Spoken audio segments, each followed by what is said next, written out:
everybody, welcome back to Witchfix. Today we're looking at a book that it has taken me so long to finish, and this is The Lost Book of Salem by Katherine Howe. I believe it's also released under a different title, which is like The Physic Book of Deliverance Dane or something like that, also by Katherine Howe obviously, so don't get those too confused. I think they're the same book. And this was in one of my what I've been buying videos. I can't remember if it was recommended by someone or if it was just one that I happened to come across. But here is the blurb. While clearing out her grandmother's cottage for sale, Connie Goodwin finds a parchment inscribed with the name Deliverance Dane, and so she steps into a mystery that dates from 1692 in Salem and the infamous witchcraft trials. Nothing is entirely as it seems, and when Connie unearths the existence of Deliverance's spellbook, the Physic Book, the situation takes on a menacing edge as interested parties reveal their desperation to find this precious artifact at any cost. What secrets does the Physic Book contain? What magic is scrawled across its parchment pages? Connie must race to answer these questions and reveal the truth about Salem's women before an ancient family curse fulfills its dark and devastating prophecy. I feel like that blurb overstates some elements of the plot. For example, the family curse, kind of barely important. But there we go. So I had some conflicting things about this book. I enjoyed the plot, and I'm going to talk about that a little bit in a moment, but I felt like it was way too long. It's over 460 pages, which is quite a chunky read. Although not like the longest book out there, but it did feel like there were some pacing issues, and I'm going to 50% blame myself and the book for that. I blame the book for that because there was a lot of kind of irrelevant stuff in there, and it really took its sweet time getting to a lot of the like important and dramatic moments. 50% of it is on me because I did keep putting it down to go and do other things, namely playing Fallout 4.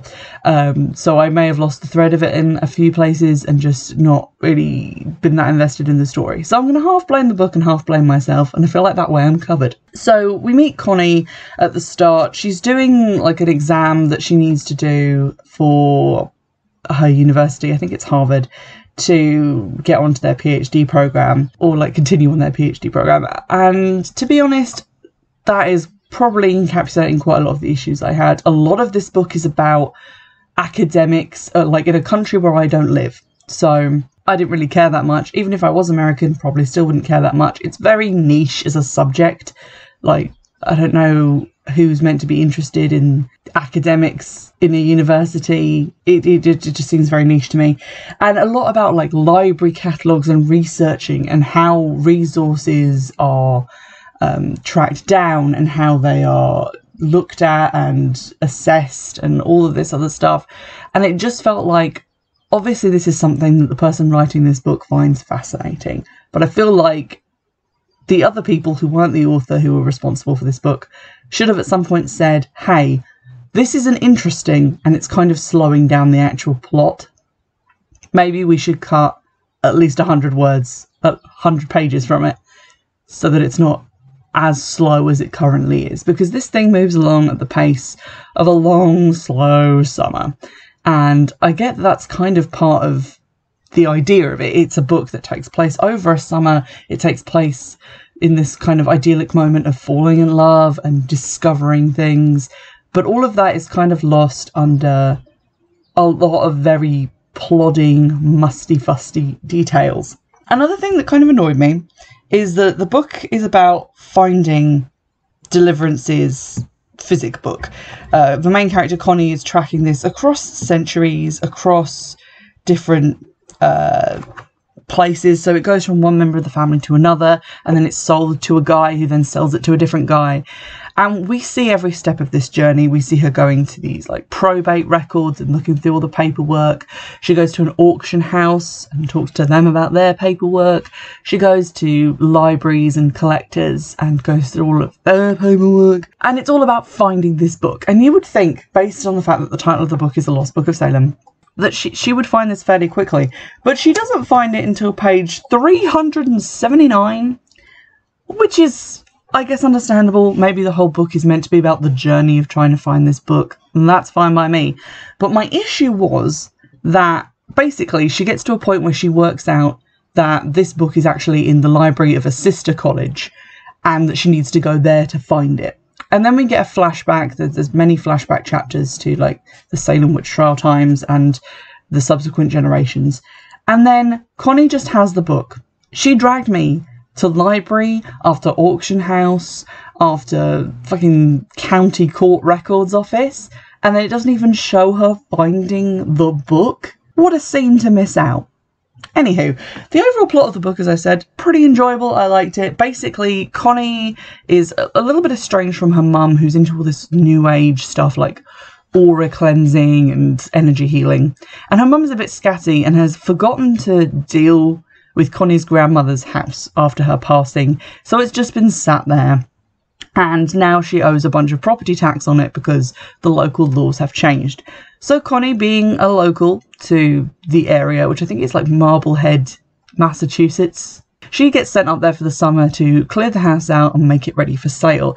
And this place is a mouldering hovel. It doesn't have electricity. It doesn't have a phone line or anything. It's a very, very old house built in kind of Puritan times. And it's basically overgrown in this wilderness forest. And I really loved the section at the start of the book where she goes there and she finds this place and it's all creepy and cool and interesting.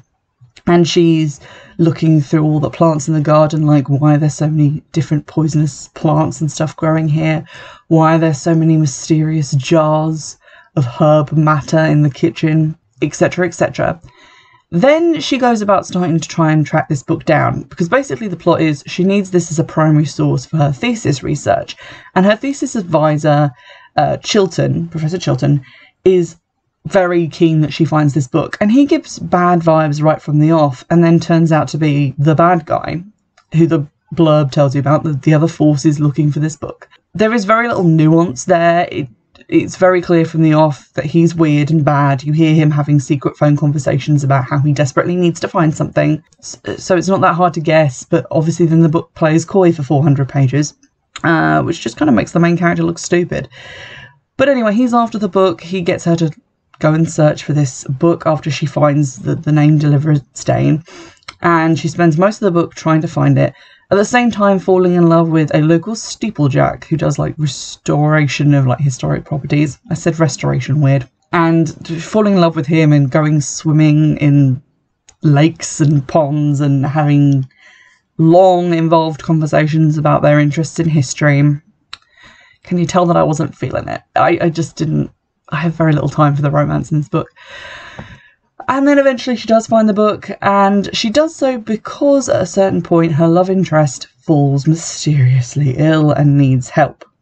And she thinks that the only way to help him would be to find this magical healing book and use it on him. From that point on, I really enjoyed the story because stuff was actually happening. She found the book at last. She was reading it, learning about it, having lots of interesting thoughts about how through generations we all understand magic differently and we all call the same thing different things. So for example, back in Salem, this was called like physic, and now her mum does energy healing and aura cleansing, and it's basically the same deed by a different name. Similarly, a lot of the flashbacks were quite interesting, although meticulously over-detailed in terms of history. There were just a lot of names, a lot of description, a lot of impenetrable detail, which I could have done without. So the ending of the book I really enjoyed. An issue that I did have was from the slow pace of it, the way it was so grounded in the mundane, the visits to libraries, the card catalogues, the lengthy descriptions of research and academia. I was not expecting this to be a fantasy novel, and yet when she does find an actual spell and reads it, it creates glowing orbs of power which cause plants to grow before her very eyes. And I just felt like that came out of nowhere. I was expecting this to be very magical realism, that she would find the book a lot earlier and would begin maybe casually experimenting with contents just for funsies. And then we would see some results, and we would see Connie's struggle to match that up with her very dry academic understanding and her reluctance to believe in anything like what her mum believes in, be put up against the undeniable results of her magic, and that we would slowly work towards a kind of crescendo where she would have to rely more on that. That doesn't really happen. It's in the last kind of quarter of the novel that she discovers that she has actual magic powers. Obviously has to believe in them because she sees them with her own eyes. And then gets into like a kind of magical battle, and then the book ends. So that felt like weirdly paced to me. It felt like it was very end loaded with everything interesting, and I didn't really start enjoying the book until the sort of 400 page mark. I also didn't really warm to Connie much as a character. She felt quite superior to everyone else that she spoke to. She was very down on her mum's beliefs. She kept getting angry with her for being slightly scatterbrained. When they went to a like witch shop in Salem, she's very openly scornful, not just to Sam, her boyfriend who's accompanied her, but to the proprietor, like mocking stuff within earshot of her and making fun of like paganism and Wicca in general. Not a way to win favour with me, I have to say. And through it all, she just seems like she thinks that she's better than everybody else. But there's also this undercurrent of the fact that she is also quite ignorant. Her tutor gives me bad vibes from chapter 1. He has glittering eyes and he seems very kind of patriarchal and patronising towards her. But she just kind of laps it up. She's just like, oh, senpai, teach me more. And it's like, you seem kind of grovelly in these sections and it doesn't make me like you very much. So the main character either felt bland in the moments where she was doing research, because research not really conducive to showing us a lot about her personality, or felt superior and therefore unlikable. So didn't really have a great time with that. So I think this is a case of this book not really being for me, and maybe other people would like it, a sort of slow burn, research and information heavy novel. To me, it was just a little bit dull. There were some interesting gems in there, some talk of like witch bottles, some interesting asides on how the phrase bewitchment has different meanings. So like the modern meaning to people tends to be like they think someone's under a spell or magic has been worked on them, but like historically it just meant something happened to them which wasn't natural or organic in nature. So instead of them just being like naturally a little bit ill, they had been poisoned or someone was working on them from an outside perspective to make them that way, not necessarily even with magic. So that was quite interesting. A lot of the bits about the Salem witch trials and the women being detained and tortured, those were very affecting and very interesting, as were kind of the ruminations of Deliverance Dane herself, who, having been arrested and tried as a witch, is obviously also a witch. So she's not innocent like some of the other women who are being arrested, and her kind of thoughts on that are interesting as well.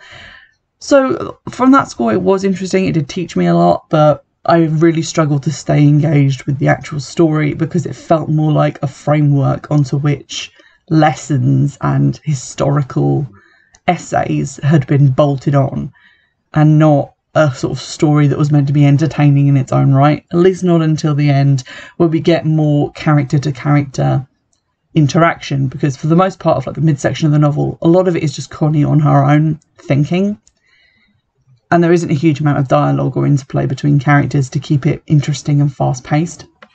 I'm going to read just a little section. This was from the beginning of chapter 2 on page 28, and it kind of encompasses some of that dry detail that I'm talking about. Fairly long paragraphs, a lot of detail, a lot of description. So just bear with and listen to this, and if you can read 460 pages of this, this is probably the book for you.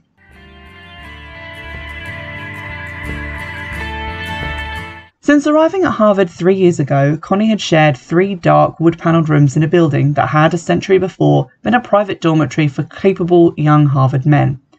It now held desultory pairs of grad students who shuttled, heads down, between library and home. Over the decades, Saltonstall Court's Gilded Age splendour had faded behind successive layers of tobacco smoke, city grime and plaster patching. Sometimes Connie thought she could feel the building's palpable disdain for its sliding fortunes. Dark oak shelves, now crowded with Connie's history books and Liz's Latin classics, had held generation after generation of uncracked Greek textbooks and Gibbon's Decline and Fall of the Roman Empire. Even the brick fireplace evinced its contempt, belching forth smoke and ash on the rare occasions when the women attempted to kindle a fire.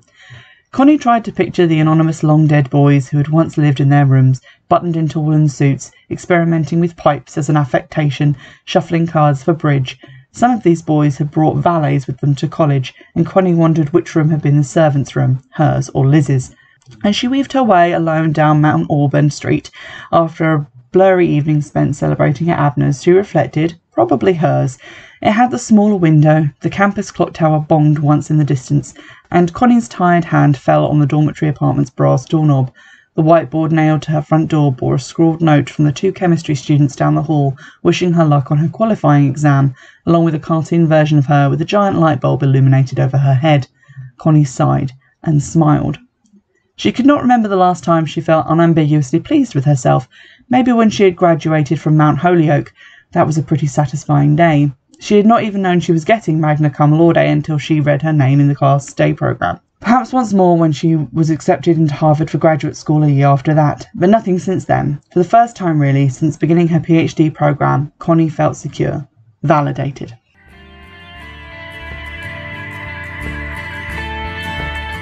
So that's a page and a half. Those are some real long sentences, long paragraphs, a lot of detail.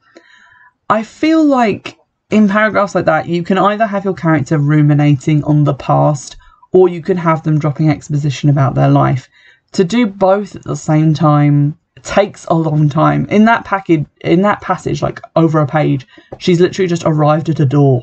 And we're not really learning a huge amount about her as a character. We're just learning a lot of information being kind of slammed into us about her academic career and the history of the building and all of this stuff. And it doesn't really tell me a huge amount about the story. It's just a lot of detail to get bogged down in. So if you found that an interesting section, this is the book for you, because it's full of details like that and passages like that, thinking about the past. And then later on, there was obviously witchy content. But like I said, it is a very slow burner, so don't go into it expecting the kind of thrilling narrative that the back of the book promises about like ancient curses and people after this book, because it doesn't ever really come to that. I hope you've enjoyed this review. If you have other books you'd like to recommend to me, get in touch in any of the usual ways. You can find details of how to do so in the description box, as well as links to purchase my books, if you would like to do so, and to the reading list, which you can vote on to see which book you want me to read next. If you can push that further up the list, I'll get to it a lot sooner. And in the meantime, I'll see you in the next one. Bye!